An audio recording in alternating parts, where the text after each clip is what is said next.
And eto na nga, doon sa mga naghahanap ng mga pang landscaping, ayan, na direct sa sunlight, na hindi kayo mamumblema kung mainitan man siya ng todo. At mas gumaganda siya pag naiinitan. Ayan, ayan yung marirecommend ko sa inyo. Ayan. Lalo na to, etong si variegated fiddle. Ayan siya. Ayan, ganda no? Lalo ito yung nilalagay sa baba, sa ilalim, pang design. Tapos, pwede rin naman ito, ayan, sa mga naghahanap kung ano-ano bang pwedeng gamitin for landscaping or magdo-do it yourself kayo, ayan. And syempre, hindi mawawala ang plumeria. Ang tawag sa atin dyan, kalachuchi. Yan. Pinaganda lang si plumeria. Ano yon, international name. Ayan siya. Ganyang kalaki. Ito is mga ano na to ha, mga pang resortan, ayan. Yan, ganyan kalalaki, imagine. Tapos ito, namumulaklak to, ito yung bulaklak nito. Hindi siya ordinary na. Baka kasi sabihin nyo, mama na to, ano, ipil-ipil, hindi. Ayan siya. Ayun yung bulaklak niya, yung violet. Ayan, at may tumatawag. Wait lang, mamaya na natin sinutin. Yung tumatawag. Tapos maganda yung dahon niyan. Ito yung namumulaklak. Hindi ko lang alam yung pinaka right ID niya, pero yan yung namumulaklak. Ayan pa. Ayan.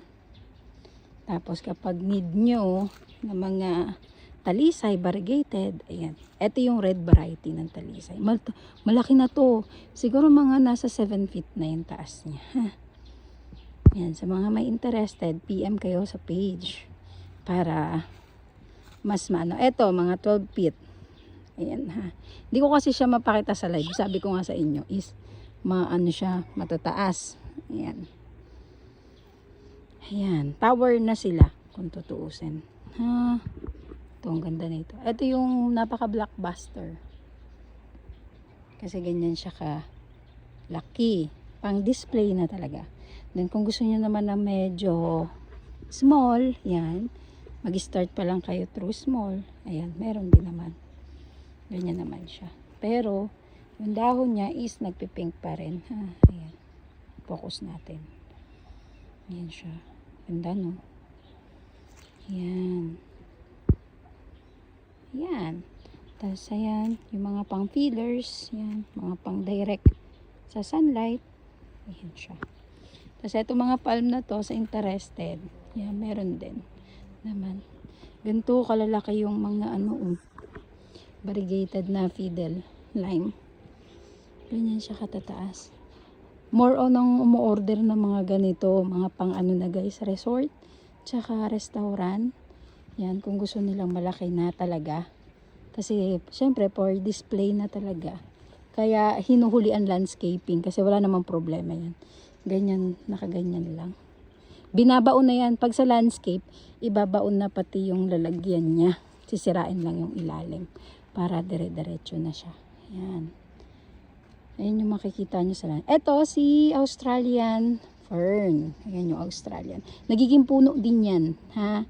Tapos, ito yung pwede nyo pang i-pillars. Ayan. Kumpleto naman to kung gusto nyo mag-landscaping. Ha? Tapos, ito yung si red talisay. Ganyan nakalaki yung red talisay. Ayan. Hindi ko lang makita against the light. Pero ito. Ayan. Ayan siya. Sana makita nyo paano ko siya ipi-flexing sa inyo. Ito, nagiging puno yan. Puno din yan. Si Australian 3 point kung tawagin. Ha? Ayan. Mga nasa 12 feet na yan. Mataas na. Tapos ayun para mga 20 to yeah, mataas puno na ang style niya. Tapos marami pa naman dito. Ang tip lang, pag ilalagay nyo sila, lalagyan nyo talagang tungkod na. Para hindi na gumagalaw-galaw. Kasi mahirap pag gumagalaw-galaw. Yun yung minsan nagiging sign na mamatay yung mga halaman. Tapos ayan, mga fillers. Marami naman kayong pwedeng i-design. Pero ito na nga, yung mga high-end ha. Kasi merong mga mumurahin na landscaping. Meron din yung high-end, yung mga, ayun nga sinasabi namin. mga pang ano na, mga pang resort na talagang nag-i-invest para sa landscape. Kasi minsan malaking factor na maganda yung landscaping mo. Ha? Lalo na kung resort ka. Ayan, mga talisay, variegated, pink variety ng talisay. Ganda no? Mas gumaganda siya pag sa init. Ito maganda to namumulaklak. Ayan yung bulaklak niya. Doon sa magtatanong, ano itsura ng bulaklak? Ayan, ganyan. Violet. Oh, diba? Nakalimutan ko lang right ID niyan. Pero maganda siya. Kung gusto niyo ng flowering, ayan. Against the light talaga ako. Sorry. Wait. Ayan. Wait lang, may natawag. Tapos, ito siya. Ha? Wait lang, may natawag. Jack, wait lang. Tapos, ayan. Andyan na yung ano. Oh, sige. Ready ko na. Ayan. Yan siya ha. Sa mga mag-i-interest. Ayan. Eto, namumulaklak yan. Ganyan yung bulaklak niya. Ayan. Napakapayapa. O, diba? And then, ayan. Ayun, Nedra plants. Ito nga pala yung Nedra. Nakalimutan ko ipakita. Ayun. Yung nasa walling na yon, Nedra plants yan. Yan yung, ano ba yan? Yan yung ginagamit sa mga ginagawang wall landscaping, ha? Pero ayan siya. Ito, may bulaklak din to. Ayan. May bulaklak din yan. Violet. Yun. Tapos, ayan yung Nedra. Ayan. Ganda na Nedra, no?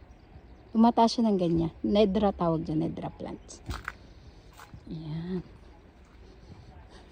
Ito. Dito lang yan.